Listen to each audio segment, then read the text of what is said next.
Swayam Prabha. Digital India. Educated India.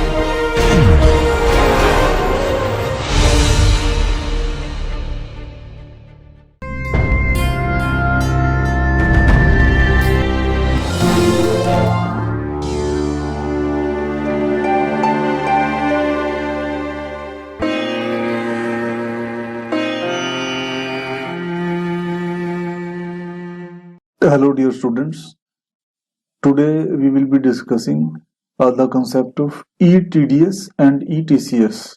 We have already covered what is TDS and we have already covered what is TCS.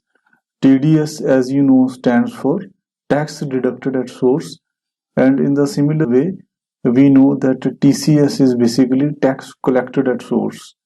That we have already discussed. And now in this chapter, in this video, we will be discussing basically what is ETDS and what is ETCS. ETDS and ETCS.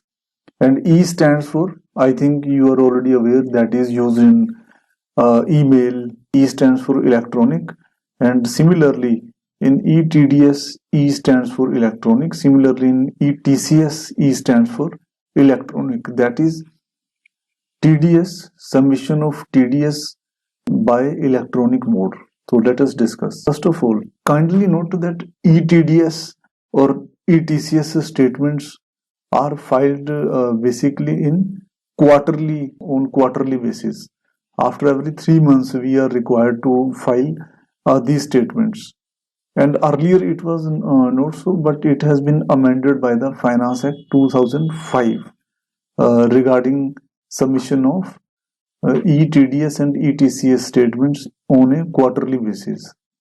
And kindly note that from that particular year, from financial year 2005-6 onward, these statements are submitted on a quarterly basis. And that as per the directions from Income Tax Department, acceptance of ETDS or ETCS statements relating to financial years before 2007-8 that has been discontinued at TIN, that is Tax Information Network. That is, these statements are not accepted through ETDS way. Now, again, you should be knowing these forms. I think these were discussed in that video also, describing while discussing TDS and while discussing TCS, these forms were discussed. Actually, forms are the same. Forms are the same. It is not so that in simple TDS forms are different and in electronic TDS forms are somewhat different. It is not so. Forms are common. Forms used for quarterly ETDS statements are, I think you know that these were 24Q, 26Q and 27Q.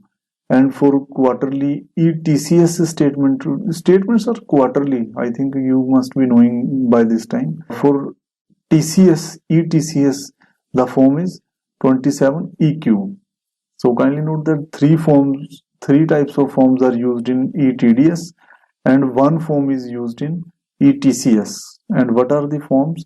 Form number, you may say 24Q, 26Q, 27Q. These are used in ETDS, and 27EQ. This particular form is used in ETCS.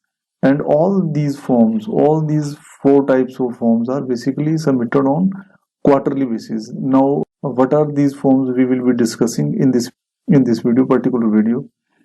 And these statements filed in CD pen drive should be accompanied by a signed verification. Signed verification in form number 27A. Form number 27A, this must be submitted in CD or pen drive, and it should be submitted along with form number 27A, which will be having a signed verification. And it is, again, kindly note, it is common both in ETDS as well as ETCS statements. Now, who is required to file ETDS or ETCS statements? Kindly note that all corporate and government deductors, similarly, and all corporate and government collectors are required to file their TDS TCS statement in electronic form only, that is ETDS ETCS returns, and it is compulsory, it is obligatory on the part of, it is obligatory on their part to submit, to file their TDS and TCS statements returns in electronic form. Kindly note that deductors or collectors other than corporate or other than government, they can file these return, they can file these statements either in physical form or in electronic form. It is not so that they can't submit their return in electronic form, but it is not compulsory. You see, it is not obligatory on their part to submit this return on through e-mode, through online mode. They are free to submit it in, to file it in physical mode or in electronic mode. They may use any of these modes. But as far as corporate and government deductors and collectors are concerned, they are, it is binding on them to file their TDS or TCS return in e-form only in the electronic form. They can't use physical form. So it should be noticed. Now, who is the e-filing administrator? You see, it is very important.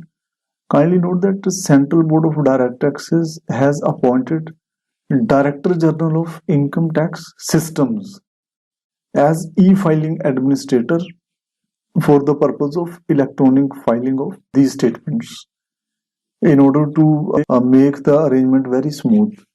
So Central Board of Direct Taxes, as you know that Income Tax Department is making very sincere efforts in order to make it online, in order to make it hassle-free, in order to make it user-friendly. So in that direction, CBDT has appointed the Director General of Income Tax Systems as e-filing administrator for the purpose of e-filing of these statements, both TDS and TCS statements. Now, who is an ETDS or ETCS intermediary? Kindly note that CBDT has appointed NSDL E-Governance Infrastructure Limited, NSDL E-Governance Infrastructure Limited, Mumbai, as ETDS and ETCS intermediary, and acting on that, realizing its responsibility, realizing its duty. What NSDL has done, they have taken very praiseworthy step. They have established NSDL e-governance, e-gov has established TIN facilitation center, that is tax information network. FC means facilitation centers across the country to facilitate, to help, to assist deductors and collectors in filing their statements, in filing their ETDS and ETCS statements. So it is very good, and their services are really praiseworthy. And now, how to file the return, how to go, what is the procedure, and how to you go. So kindly note that in this regard, we will have to move to the, I have arranged the web page. This is the web page that is being shown on your screen. That is basically TIN, Tax Information Network, NSDL e-governance, ETDS, TCS return. That web page will be there, and all the transactions and all the ETDS and ETCS statements are filled through this portal. And RPU, that is return preparation utility, is being provided by the government. Provided it is very easy to fill this return through this basis. And regarding forms, I have already told you that I will be describing the forms in detail. First of all, form 24Q is there. That is, it is for ETDS, and ETDS regarding salary, regarding deduction, salary deducted, TDS made from salary under section 192 of the Income Tax Act 1961, and it is submitted by the It is submitted on a quarterly basis by the deductor, and you should note that all the statements, all the forms are submitted on a quarterly basis. And there are basically two annexures which are used in this form, that is annexure 1 and annexure 2. As far as annexure 1 is concerned, it contains details of the deductor, details of the deductees, and details of the challan. It is required to be submitted by the deductor for all the 4 quarters of the financial year. And as far as annexure 2 is concerned, it contains the salary details of the deductees.